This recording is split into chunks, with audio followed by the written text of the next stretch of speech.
Hello বন্ধুরা, আসসালামু আলাইকুম, নমস্কার। ভালো লাগলে লাইক ও ফলো করে পাশে থাকবেন। আমি আবার কবিতার এক দুই লাইন বলবো এবং তার সারমর্ম বোঝানোর চেষ্টা করব। ক্ষুধার রাজ্যে পৃথিবী গদ্যময়, পূর্ণিমার চাঁদ যেন ঝলসানো রুটি। কি বললাম বন্ধুরা? ক্ষুধার রাজ্যে পৃথিবী গদ্যময়, পূর্ণিমার চাঁদ যেন ঝলসানো রুটি। এর অর্থ হলো বন্ধুরা, ক্ষুধার্ত মানুষের একমাত্র আকাঙ্ক্ষা কি করা? ক্ষুধা বৃত্তি করা।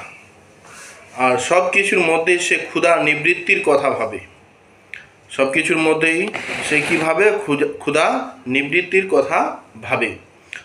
আর তখন কোনো কিছু তাকে সুন্দর লাগে না, সব কিছুই অসুন্দর লাগে।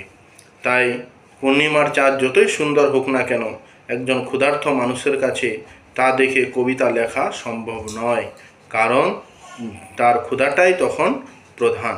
তো যদি ভালো লাগে বন্ধুরা, পাশে থাকবেন। আসসালামু আলাইকুম।